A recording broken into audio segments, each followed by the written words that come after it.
Alors non, ce n'est pas le même t-shirt qu'hier, je prends ma douche tous les jours, j'en ai créé plusieurs, la crypto bref, qui sont plutôt sympas d'ailleurs. Qu'est-ce que t'en penses? Bref, aujourd'hui je te partage un paramètre sur le Bitcoin qui par le passé n'a jamais fait défaut. On regarde ça tout de suite et c'est parti, c'est parti. Alors on ira se faire un petit point sur Bitcoin, les altcoins, les ETF, tout ça juste après, mais dans un premier temps, ce que j'aimerais te mettre en évidence, c'est ce fameux paramètre. Ce paramètre, grosso modo, il s'appuie sur le Tether Ratio Channel. Qu'est-ce que c'est ça? Qu'est-ce? Alors, ce paramètre, finalement, il te montre lorsque l'USDT va en direction des exchanges. Et là, c'est plutôt bon signe. Pourquoi? Parce que tu as de la liquidité fraîche sur ton wallet personnel, ton MetaMask, par exemple. Tu te dis, ok, je vais l'envoyer sur ZoomX, je vais m'acheter mes petits TAO, parce que là, ça commence à sentir bon.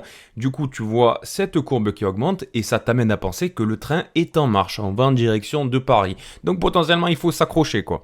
Quand cette courbe descend, ça veut dire que tu fais marche arrière, tu redescends dans le sud. Et là, c'est pas très bon signe parce que ça veut dire que les stablecoins sont en train de sortir des exchanges. Bon, ok, maintenant que tu as compris le principe, on va se mettre sur un petit range là pour que vraiment tu le vois de tes propres yeux. Comme tu peux le voir là, c'est vraiment flagrant parce que tu as plein de vagues et du coup, cet indicateur, il suivait le mouvement. Donc là, tu avais de l'argent qui revenait sur les exchanges, tu vois, du mois de mai au mois de juin 2024. Et forcément, tu avais le Bitcoin qui grimpait. Et les altcoins, c'est pareil. Je pourrais te montrer la charte, mais bon, on va le faire avec le Bitcoin. Lorsque ça descend, tu as le range qui descend. Et donc, on a fait pas mal de va-et-vient et du coup, c'est plutôt fidèle avec cet indicateur. Et lorsqu'on a commencé à valider enfin notre structure, qu'on regarde régulièrement, qu'on attend avec impatience l'épaule, tête, épaule inversée sur cet indicateur qui vraiment marche à chaque fois. Hein. Cette figure, elle est vraiment folle.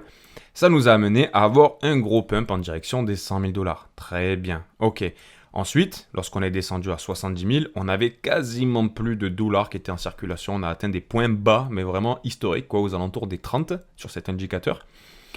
Et donc, le point qui me crispe un petit peu, ok, parce que j'ai mes convictions, je te les partage tous les jours, je pense qu'on peut aller plus haut au vu de certains indicateurs, au vu de certains signaux, de l'analyse fondamentale, bref, mais on va certainement avoir une pause cet été. Et c'est ce que je te répète depuis maintenant plusieurs mois, on a plein d'indicateurs qu'on regarde ensemble, tu vois, je les ai tous répertoriés ici, mais ce qu'on aimerait choper pour pas se faire avoir une nouvelle fois, du coup, c'est potentiellement un top sur le Bitcoin. Et là, tu vois, c'est pas extrêmement bullish ce qu'on est en train de voir avec cet indicateur. Pourquoi?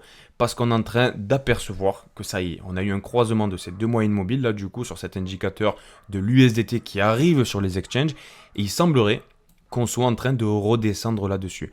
Et ça correspond bien avec la petite correction qu'on a eue sur le Bitcoin où on est passé des 110 000 $ en direction, des 103 000 $. Ok. Donc la question à se poser maintenant, c'est est-ce que on va descendre, on va corriger direction 100 000 et potentiellement 90, 92, que sais-je. Parce que voilà, je t'ai déjà donné mon avis là-dessus. Je pense que si on va en direction des 100 000, on va aller creuser un petit peu plus bas. Mais bon, donc ce que j'ai fait, c'est que j'ai analysé lorsqu'on avait un croisement de ces moyennes mobiles sur cet indicateur de Tether Ratio Channel, combien de temps est-ce qu'on avait pour avoir un top? Et j'ai fait une petite moyenne. Donc j'ai pris pas mal de tops qui étaient vraiment importants, qui sortaient du lot, comme le top là, tu vois, de décembre 2024, le 18 décembre, on avait eu entre le croisement de ces moyennes mobiles et le top de Bitcoin, une latence de 20 jours. Donc ça avait pré-shot de 20 jours. Et ensuite, si tu regardes le top historique de Bitcoin qu'on avait eu en 2021, on avait eu un croisement de ces moyennes mobiles qui s'étaient opérées du coup exactement le 28 octobre et on a eu une latence exactement de 13 jours pour avoir le top. Et volontairement, je ne vais pas prendre le top de 2021 parce qu'il était beaucoup plus chaotique. On partait de beaucoup plus bas, on avait fait une explosion, il y avait énormément de liquidités. Et en plus de quoi, comme tu peux le constater là, bam, bam, bam, on était sur une très grosse distribution. Et ça se reflète extrêmement bien sur cet indicateur qui était carrément illisible. Tu avais des petites wagounettes de hausse, de descente, de hausse, de descente. Et donc finalement, cet indicateur, tu pouvais pas trop t'en servir. Alors que pour ce top là, tu vois, c'était vraiment clair. C'était vraiment clair là-dessus, on avait une latence de 13 jours. Donc on le met dans le calcul. Là, tu peux voir avec le rallye qu'on a eu sur le Bitcoin, là, on n'est pas du tout dans la même configuration que ce qu'on avait eu en avril 2021. Donc forcément, voilà, on va se positionner sur les rallyes qui ressemblent à ce dernier. Ok, si tu fais une moyenne vis-à-vis de cette latence suite au cross de ces moyennes mobiles sur cet indicateur de Tether Ratio Channel, ça te fait une latence de 16,5 jours avant d'avoir un top sur le Bitcoin, suite à quoi on a de la distribution, où on a énormément de baleines qui vont prendre des profits, les institutions, patins, couffins, fin. Et du coup, en partant du principe qu'on pourrait avoir un top qui arriverait 16 jours après le cross de ces moyennes mobiles, ça nous amène sur la date du 14 juin. J'arrondis à 16 et pas à 17 parce que vaut mieux être prévoyant, d'accord, plutôt que de jouer avec le feu. Donc le 14 juin 2025. Le 13 juin, la valeur la plus faible qu'on a eue, ça arrive mercredi prochain, le 11 juin. Donc historiquement, quand on a eu un top majeur sur le Bitcoin, on avait eu un croisement de ces moyennes mobiles sur cet indicateur d'approximativement 16 jours, entre 13 et 20 jours, les moyennes extrêmes. Et donc, ça t'amènerait à avoir du coup une correction la semaine prochaine, d'avoir un top sur le Bitcoin qui arriverait incessamment sous peu à la mi-juin. Du coup, ça correspond là aussi avec ce dont on se répète depuis un certain moment maintenant. Et la question à se poser, c'est, voilà, je vais le dire clairement, on n'a pas encore eu la grosse bougie en direction des 120 000, 125 000, 130 000 dollars qu'on attendait, tu vois, qu'on se répète depuis un certain moment. On est venu dépasser les 112 000 et on est en train de réfléchir à l'intérieur. Donc, alors, ça ne veut pas dire qu'on va pas y aller, d'accord? Si on fait un petit top local et qu'on repart en fin d'année, parce qu'on le sait que Bitcoin, il a souvent des tops qui arrivent le 34e ou 35e mois de son cycle. Mais, tu le sais, c'est très important de jouer maintenant avec les vagues haussières, avec les rallyes, parce que lorsque ça commence à dégonfler sur le Bitcoin, les altcoins ne tiennent plus. On n'est plus dans le même narratif, on se le répète régulièrement. On a plusieurs bull run et plusieurs bear market à l'intérieur de même cycle. Ça fait un petit moment qu'on l'a remarqué ensemble et donc je pense qu'il faut se prémunir à tout prix. Il faut rester humble surtout. Il faut vraiment rester humble dans le marché actuel. Même si on a de grandes convictions, il faut quand même essayer de voir le côté noir, même si on voit les choses en blanc. Tu vois ce que je veux te dire? C'est un peu comme dans le film World War Z où tu as 9 personnes qui pensent que les zombies n'arriveront jamais, il n'y aura jamais d'apocalypse. Il faut toujours qu'il y ait une personne qui pense que ça pourra arriver, qui pense le contraire des autres. Donc dans ta tête, si tu as 9 voix qui te disent que ça va aller plus haut, essaie de faire parler une 10e voix qui, elle, justement, penserait différemment et essaie de voir si ça arrive, si cette 10e voix a raison, qu'est-ce que tu ferais dans ce cas-là. Et donc c'est pour ça que tous les jours on regarde plein de paramètres ensemble et je te les montre factuellement, ok? Après je te laisse vraiment te faire ton propre avis. On a repéré pas mal de signaux ensemble, on les a notés juste ici sur cette courbe, tu vois. Et donc on en a plein, hein. On a le ratio de Tether, on a la latence, du coup de la cassure de la tendance des ETF de Bitcoin, on a aussi Michael Saylor, on a aussi la M2 Supply plus 80 jours, on avait eu une grosse correction à un certain moment donné, bref. Donc on commence à tourner, tu vois, vers quelque chose qui commence à se réchauffer. À toi de voir ensuite qu'est-ce que tu veux faire, si tu veux attendre potentiellement une distribution, parce qu'on l'a vu que sur les précédents tops, lorsqu'on avait un cross, il n'était pas rare d'avoir une distribution pour ramener le Bitcoin un petit peu plus haut. Est-ce que ça pourrait pas amener le Bitcoin en direction des 115 000 pour essayer de grappiller encore un petit peu? Si on commence à s'installer au-dessus des 115 000, c'est génial. Je pense que ça peut être extrêmement bullish pour le marché tout entier. En plus de quoi, si on a la Bitcoin dominance qui commence à céder avec un Ethereum qui prend de plus en plus de force, ok. Par contre, si on va en direction des 112, qu'on va chercher les 115, mais qu'on commence à faire marche arrière, qu'on commence à réfléchir, ouais, qu'est-ce qu'on fait? 110, 109, 100... Moi, je te le dis vraiment de manière transparente, lorsqu'on arrivera à la mi-juin avec toutes les dates, tous les super indicateurs, les super signaux qu'on a relevés ensemble, je sortirai les 50% si ça se passe de la sorte. Parce qu'actuellement, j'ai 50% qui sont en stablecoin et 50% qui sont du coup corrélés aux crypto-monnaies qu'on regarde régulièrement, qu'on adore dans l'IA, dans le RWA. J'en ai beaucoup moins qu'avant. Parce que maintenant, je veux vraiment être agressif avec la gâchette facile. Comme je te l'ai dit, on arrive vraiment dans une période où ça commence à s'échauffer. Il faut être de plus en plus agressif parce qu'il y a l'été qui approche avec les nouveaux qui ne sont pas là. En plus de quoi, ben voilà, c'est vrai qu'on n'a jamais fait de top sur le Bitcoin quand il n'y a pas de nouveaux qui arrivent sur le marché de la crypto, sur tous les indicateurs qu'on regarde ensemble vis-à-vis de Coinbase, etc. Mais voilà, ça m'étonnerait qu'ils arrivent pendant l'été, tu vois. C'est pas impossible, ok? Mais là, l'impression que me donne le marché, c'est que les nouveaux ne sont pas encore là. Plus personne ne met de l'argent dans la crypto. Tu le vois avec cet indicateur, du coup, de l'USDT ratio. Et si je me trompe pas, toi aussi, tu dois certainement être dans ce cas. Tu vois, tu as ton bac d'altcoin, tu attends de repartir en break-even, tu hold, tu n'investis plus de nouvelles crypto-monnaies. Et donc, si toi tu fais ça, c'est que potentiellement la majorité des personnes font ça aussi. Maintenant, les gros portefeuilles, les baleines, les institutions, elles essayent de faire des cycles de plus en plus courts avec des bear markets et des bull runs à l'intérieur d'un même cycle, ce qui n'était pas le cas avant du tout. Et tu peux légitimement supposer que les baleines, du coup, elles vont pas attendre de se faire dumper sur la gueule par des gens qui vont arriver à break-even, des holders qui sont un petit peu piégés, quoi. Bon, de toute manière, on suivra ça ensemble et n'hésite pas à me dire en commentaire si tu aimerais que je te fasse un espèce de récapitulatif, mais vraiment global, tu vois, par exemple, que je pourrais t'envoyer sur Telegram régulièrement avec des charts où on voit les signaux avec la latence qu'on pourrait avoir, ce qu'on a eu par le passé, sur des signaux qui sont pas trop regardés des gens, tu vois, parce que maintenant, J'ai l'impression que les signaux on-chain, les NUPL, tout ce genre de choses, que leur fiabilité semble avoir été un petit peu dégradée. Alors que tous les indicateurs faits maison qu'on bricole ensemble, ça dit pas que des conneries. On a quand même une bonne fidélité en général. Donc si tu veux que je te partage une courbe sur Telegram régulièrement où on analyse tous ces points-là ensemble et on essaie de voir des tendances à court terme pour essayer de jouer avec ces vagues haussières et faire les choses vraiment carrées, pas de manière ponctuelle mais de manière régulière, professionnelle, vraiment très pointilleuse, n'hésite pas à me le dire en commentaire, ce sera avec plaisir. On verra ça ensemble. Ensuite, du côté de notre indicateur long terme holder supply qui te montre l'accumulation des portefeuilles long terme sur le Bitcoin pour la petite traduction, comme tu peux le constater, eh bien on a une espèce de petit plateau qui est en train de se dessiner, même si ces dernières 24 heures, on a quand même eu, l'équivalent de 30 000 bitcoins qui ont été achetés par les long-term holders. Donc ça accumule encore, mais il semblerait qu'on se soit un petit peu calmé. On n'a plus des murs paraboliques d'accumulation de la part des long-term holders, Ça a commencé à cesser lorsqu'on a atteint le top, tu vois, aux alentours des 112 000 $.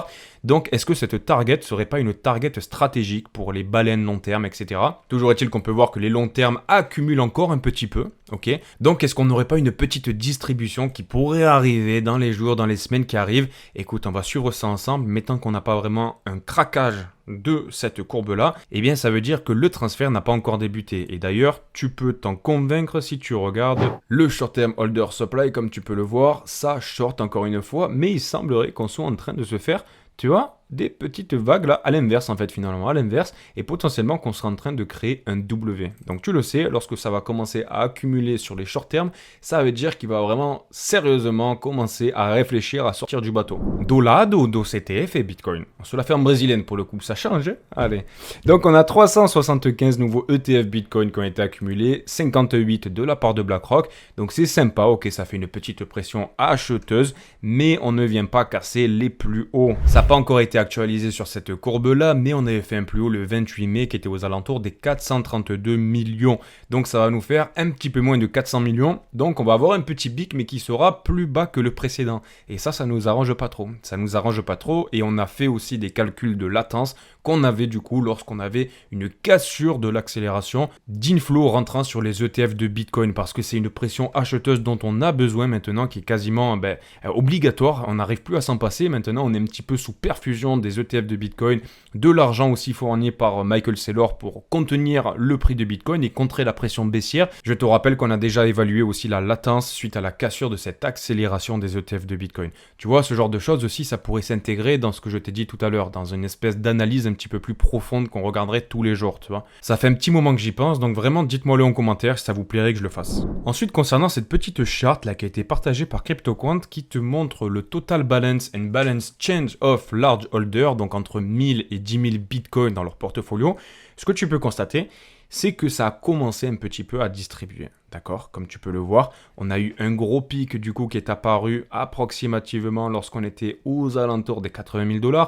Ensuite, lorsqu'on a commencé à s'approcher des 100 000, encore un gros pic de distribution.